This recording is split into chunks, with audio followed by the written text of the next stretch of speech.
아멘. 예. 1장에서 바울은 하늘에 속한 모든 신령한 복을 예수 그리스도 안에서 우리에게 주신, 창세전부터 우리를 예수 그리스도 안에서 예정하시고 선택하신 그 구원의 놀라운 축복을 선언했었습니다. 2장에서는 BC와 AD, 우리가 그 예수님을 믿기 이전과 이후에 그 천국과 지옥의 차이, 하늘과 땅의 차이를 설명을 했습니다.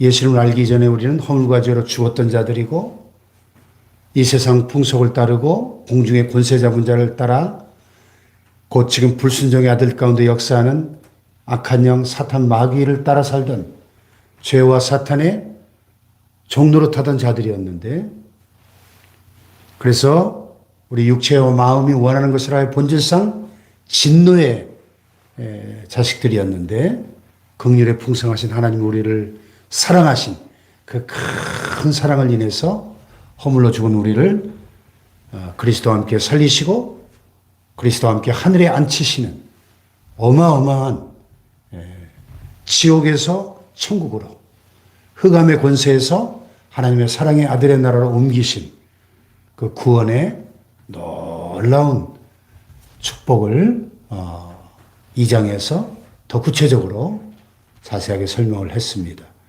그리고 이제 어제 본문에서는 2장 11절 이하의 마지막 절까지 해서는 이 이방인이었던 이 에베소 교회 성도들이 다 이방인들이었지 않습니까? 이번에 에베소를 가보니까 엄청난 우상의 도시였어요. 그 고대 로마 최대 유적지가 에페소스, 오늘날 그 에베소에 남아있는데요.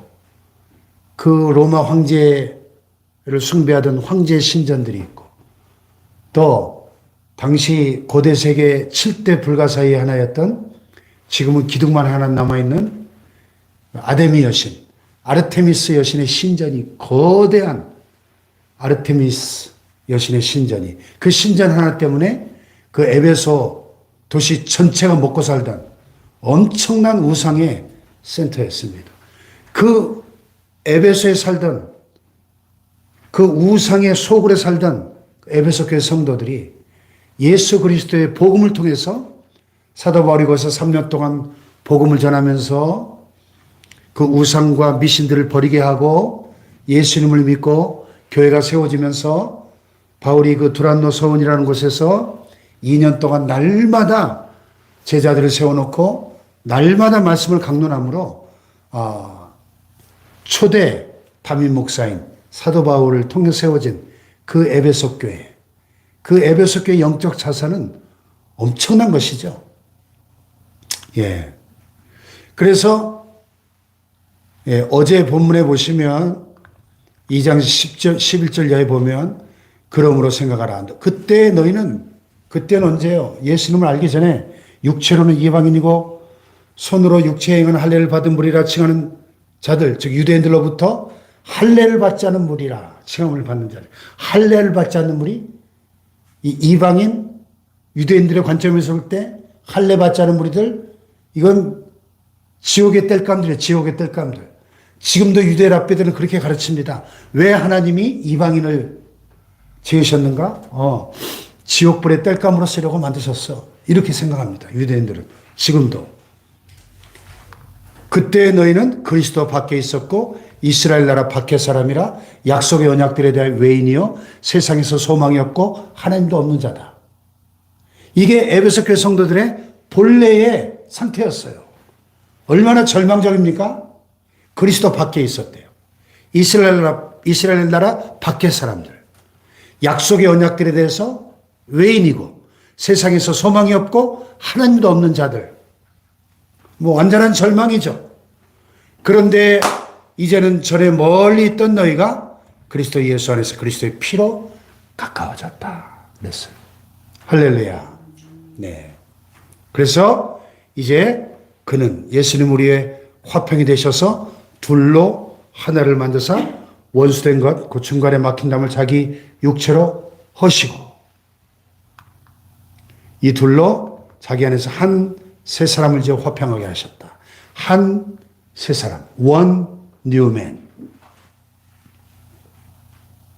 이방인과 유대인들이 전혀 상관없는 그룹이고 전혀 교류하지 않던 유대인들은 이방인들과 상종하지 않았습니다. 성전도 보면 그 예루살렘에 있던 헤롯의 성전의 구조를 보면 그 거대한 성전의 바깥들은 이방인의 뜰, 이방인들도 들어올 수 있는 가피에러, 하나님을 경외하는 이방인들도 하나님을 예배할 수 있도록 광장처럼 넓은 이방인의 뜰이 있고 또 이방인의 뜰에서 이스라엘 여인들만 들어갈 수 있는 이스라엘 여인의 뜰로 들어가는 그 문에는 경고문이 붙어 있었습니다. 이 문으로 들어오는 이방인들은 누구든지 돌에 맞아 죽임을 당하리라. 들어오지 말라고. 이방인들은 들어갈 수 없는 경고문이 세워져 있었습니다. 유대인들만 유대인의 여인들이 들어갈 수 있는 여인의 뜰이 있었고 그 다음에 유대인 남자들만 들어갈 수 있는 또 성소의 뜰이 있었고 또 제사장들만 들어갈 수 있는 이렇게 성전은 엄격한 구분이 있었어요. 구분이. 그리고 지성소는 대제사장만 1년에 한 번 들어갈 수 있는 그러니까 하나님의 거룩하심을 우리에게 보여주는 거예요. 그런데 이제 예수님이 이제는 전에 멀리 있던 너희가 그리스도 예수 안에서 그리스도의 피로 가까워졌다. 이방인들은 멀리서 멀찌감치 서서 하나님을 그렇게 예배할 수밖에 없었습니다. 그런데 이제 예수의 피로 가까워졌다. 그는 우리의 화평이신지라 둘로 하나를 만드셨다. 원수된 것을 막힌 중간에 막힌 담을 자기 육체로 하셨다는 겁니다. 예수님이 십자가에 운명하실 때 다 이루었다 외치실 때 성소와 지성소를 가로막던 휘장이 찢어져서 둘이 되었습니다. 이제는 지성소로 나아가게 됐죠. 이 둘로 자기 안에서 한 새 사람을 지었다. 교회는 뭐냐? 예수 그리스도의 피로 예수 그리스도 안에서 한 새 사람이 된 새로운 피조물이에요. 이방이나 유대인이나 한 새 사람. One new man. 그래서 어떤 교회 이름 보니까 한 새 사람 교회예요. 교회 이름이 한 새 사람 교회. 에베소 2장 15절 가지고 교회 이름을 지은 거죠. 영어로 하면 One New Man Church예요. One New Man Church. 교회가 뭐냐? One New Man이에요. 예수 그리스도 안에서 한 새 사람이 된 거예요. 이방인과 유대인들이 서로 적대감을 가지고 지금 이스라엘과 팔레스타인이 전쟁하고 있는데 그런 적대감이 2000년 전에도 이방인과 유대인들 사이에 적대감이 있고 중간에 막힌 거대한 장벽이 있었는데 예수 그리스도의 십자가의 피로 이 둘을 십자가로 한 몸으로 하나님과 화목하게 하셨다. 원수된 것을 십자가로 소멸하셨다 하는 겁니다. 할렐루야. 이게 교회예요. 이게 복음의 비밀이죠. 그래서 오늘 여기 본문에 보면 이러므로 그리스도 예수의 일로 너희 이방인을 위하여 갇힌 자 된 나 바울이 말하거니와 너희를 위하여 내게 주신 하나님의 그 은혜의 경륜을 너희가 들었을 때라. 하나님의 은혜의 경륜. 은혜의 경륜이 뭐예요? 곧 계시로 내게 비밀을 알게 하신 것이다. 이 복음의 비밀, 예수 그리스도의 비밀을 계시로 알게 하셨대요. 바울은 원래 예수님을 핍박하던 자라 그랬죠. 그런데 다메섹 도상에서 부활하신 예수님이 먼저 바울을 찾아오셨습니다. 정오의 태양보다 강한 빛 가운데 바울이 꼬꾸라지죠. 하늘의 음성을 듣습니다. 사울아 사울아 내가 왜 나를 핍박하느냐. 주여 누구십니까? 나는 내가 핍박하는 예수다. 내가 너를 내 이름을 증거하기 위해서 이방인의 사도로 너의 모태로부터 내가 너를 택하였다. 이 계시죠. 여러분 이 주님의 계시가 아니면 바울이 예수님을 어떻게 알 수 있었겠습니까? 계시 아포칼립시스란 말은 뚜껑을 열어 보여주다. 베일을 벗기다. 커튼을 열어서 커튼 뒤에 있는 무대를 보여준다는 뜻입니다. 이게 계시예요. 예수님이 친히 핍박자 사울을 찾아오셔가지고 자신을 계시하시고 주님을 만난 대로 사도 바울은 이제 아라비아 광야로 들어갑니다. 구약 성경 두루마리를 개나리 뻗치며 싸고 아라비아 광야에서 3년 동안을 기도와 말씀 가운데 구약을 창세기부터 말라기까지 다시 읽고 연구하면서 그가 원래 라피어 구약의 박사였지만 다시 한번 복음의 관점에서 예수 그리스도의 안경을 끼고 구약을 쭉 3년 동안 그 사막에 들어가 가지고 수도사처럼 기도와 말씀 묵상과 연구를 통해서 이 구약에 가득한 예수 그리스도의 비밀을 그가 깨달았다는 거예요. 깨달았다. 곧 계시로 내게 비밀을 알게 하셨다. 비밀. 이것을 읽으면 내가 그리스도의 비밀을 깨달은 것을 너희가 알 수 있으리라. 그리스도의 비밀. 여러분, 구약 성경은 그리스도의 비밀을 우리에게 보여주고 있는 것입니다. 비밀. 무스테리온. 헬라어로. 이 무스테리온은 미스테리라는 말이 여기서 왔는데요. 이 비밀은 말 그대로 감춰진 게 비밀이잖아요. 알려지지 않은 것. 그런데 이 에베소서에서 바울이 말하는 비밀은 전에는 감춰졌던 비밀이지만 이제는 예수 그리스도를 통하여 드러난 비밀, 온 세상에 알려진 비밀을 말합니다. 그래서 이제 그의 거룩한 사도들과 선지자들에게 성령으로 나타내신 것 같이 다른 세대에서는 사람의 아들들에게 알리지 아니하셨습니다. 구약 시대에는 사람들에게 알려지지 않았던 감춰졌던 비밀인데 이제 때가 참에 하나님이 그 아들을 보내시고 이제는 이방인들이 복음으로 말미암아 그리스도 예수 안에서 함께 상속자가 되고 함께 지체가 되고 함께 약속에 참여하는 자가 됨이라.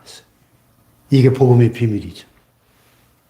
이방인들이 유대인들과 함께 상속자가 되고 함께 지체가 되고 함께 약속에 참여하는 자가 되는 이 놀라운 복음의 비밀을 바울은 지금 역설하고 있는 것이죠. 여러분이 이 복음의 비밀을 깨달으셨나요? 이 예수 그리스도의 비밀을 깨달으셨나요?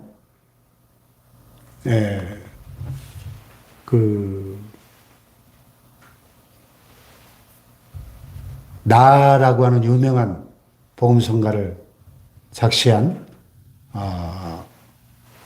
그 시인 있죠. 선천성 그 뇌성마비 송 뭔데 이름이 갑자기 생각이 안 나네. 송명이. 이게 나이 먹을수록 이름이 생각이 안 나. 송명이. 나 가진 재물 없으나 나 가진 지식 없으나 나 남에게 있는 건강이 있지 않으나 나 남이 없는 것 있으니 나 남이 못 본 것을 보았고 나 남이 듣지 못한 음성 들었고 나 남이 모르는 것 깨달았네. 공평하신 하나님이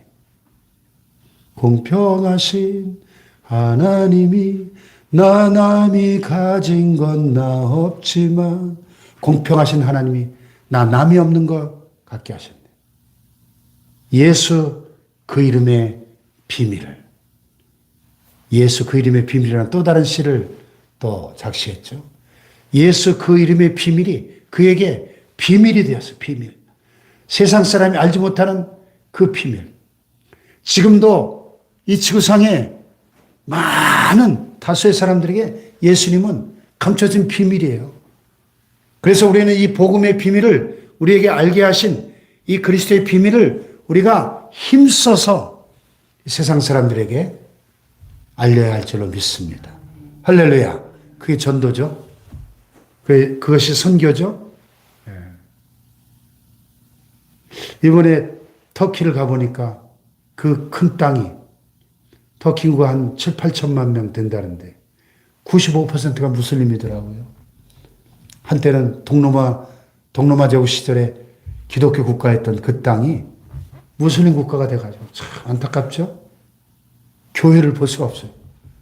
그렇게 넓은 땅을 차를 타고 아무리 달려도 예배당을 볼 수가 없어요.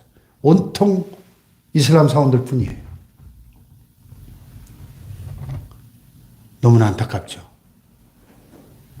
그 많은 영혼들이 이 복음을 알지 못하고 멸망길로 가고 있는 거예요. 지옥으로. 그래서 선교사님들이 그 지역에 들어가서 공개적으로 선교할 수가 없으니까 문서 선교, 여러 가지 구제와 이런 일들을 통해서 은밀하게 선교 사역을 하고 있는 것을 보았습니다. 이 복음의 비밀을 깨달은 자는 이 비밀을 혼자만 간직할 수가 없기 때문에 땅끝까지 가서 그렇게 복음을 전하지 않을 수 없는 거죠. 아프리카로, 남미로. 요즘은 유럽이 완전히 이슬람 국가들이 되어가고 있으니까 유럽으로 복음이 이렇게 역수출되고 있습니다. 영국으로, 프랑스로 이런 나라들도 그 기독교 대국이었던 나라들이 지금 완전히 무슬림들이 점령을 해가지고 예배당들이 막 무슬림 사원으로 바뀌고 이런 안타까운 일들이 유럽 곳곳에서 벌어지죠. 그래서 이 복음의 비밀을 깨달은 우리가 이 복음의 비밀을 힘써서 증거하는 복음의 증인들이 되어야 할 줄로 믿습니다. 그것이 전도고 선교죠. 교회가 존재해야 될 단 하나의 이유가 있다면 이 복음을 증거하기 위한 것이죠. 할렐루야. 나의 달려갈 길과 주 예수께 받은 사명, 곧 하나님의 은혜의 복음 증거하는 일을 마치려 하면 나의 생명도 조금 더 귀한 것으로 여기지 아니하노라. 사도행전 20장 24절에 바울이 고백했던 그 위대한 바울의 미션 스테이트먼트, 바울의 사명 선언문을 외쳤던 그 자리에 이번에 우리가 가서 밀레도 그 항구에서 바울이 그 고백을 했잖아요. 에베소 교회 장로들을 초청해가지고 고별 설교를 했던 그 자리에서 우리가 함께 기도하면서 이 하나님을 찬양하는 그런 또 감격을 누렸는데요. 여러분, 이 복음의 비밀 전하지 않고는 못 견디는 거죠. 오늘 여기 묵상 에세이에 재미있는 이야기가 있어요. 신학생 시절에 저자가 하라는 교수님이 강의실에 들어오자마자 대뜸 이렇게 말하더랍니다. 여러분, 아직도 심장이 벌렁벌렁해서 이 상태로는 도저히 수업을 못하겠습니다. 죄송합니다만 잠깐 자랑 좀 하겠습니다. 무슨 일인가 귀를 쫑긋 세웠더니 오늘 볼링을 쳤는데 퍼펙트를 기록했습니다. 와, 환성과 박수가 터져나왔는데 볼링을 쳐가지고 퍼펙트를 한 그 감격을 말하지 않고 견딜 수 없어서 수업을 시작하기 전에 말하고 수업을 시작해야만 했던. 여러분, 볼링에 퍼펙트만 쳐도 그 말하지 않고 견딜 수 없는 감격이 있는데 복음의 비밀을 깨달았다면, 그리스도의 비밀을 깨달았다면 사도 바울이 그랬던 것처럼 가는 곳마다 이 예수 그리스도를 증거하지 않고는 견딜 수 없는 그 복음의 비밀에 대한 그 감격이 우리 안에 전하지 않고는 견딜 수 없는 이 복음의 비밀에 대한 이 감격이 우리 안에 넘치시기를 축복합니다. 할렐루야. 그래서 그 복음을 위하여 하나님께서 그를 하나님의 은혜의 선물을 따라 일꾼 만드시고 디아코노스, 이렇게 섬기는 종이죠. 식사 때 시중 드는 종. 여러분, 그 모든 복음의 일꾼들은 주님의 종이에요. 종. 섬기는 자들입니다. 모든 성도 중에 지극히 작은 자보다 더 작은 나에게. 바울의 겸손을 보세요. 바울이 얼마나 위대한 사도입니까? 신약 성경의 절반을 기록한 사람입니다. 소아시아와 유럽 대륙을 복음화시킨 사람이에요. 그 위대한 사도 바울이 자신을 뭐라 그래요? 모든 성도 중에 지극히 작은 자보다 더 작은 나, 이렇게 표현합니다. 할렐루야. 이 겸손을 보세요. 오늘 우리 안에 이 바울의 겸손이 있기를 축복합니다. 왜 이렇게 못난 나에게, 이 작은 나에게 이 은혜를 주셨느냐? 측량할 수 없는 그리스도의 풍성함을 이방인에게 전하게 하시려고. 측량할 수 없는 그리스도의 풍성함. 여러분, 예수 그리스도의 이 은혜는, 그 풍성한 은혜는 도저히 측량할 수 없는 은혜죠. 측량할 수 없는 은혜. 할렐루야. 여러분, 영원한 지옥의 형벌을 받아 마땅한 우리를 하나님의 자녀 삼으신 이 그리스도의 은혜가 얼마나 풍성한 은혜인가. 그것은 정말 측량할 수 없는, 우리가 찬송 부르는 것처럼 하늘을 두루마리 삼고 바다를 먹물 삼아도 다 기록할 수 없는 이 하나님의 위대하신 은혜를 이방인에게 전하게 하시려고 자신을 복음의 일꾼으로 세우셨다. 오늘 저와 여러분도 마찬가지죠. 이렇게 부족한 저와 여러분을 이 하나님의 측량할 수 없는 풍성한 은혜를 전하라고 우리를 목사로, 장로로, 권사로, 집사로 세우신 줄 믿습니다. 할렐루야. 이 사명 잘 감당하는 우리 모두가 되시기를 축복합니다. 기도하십시오.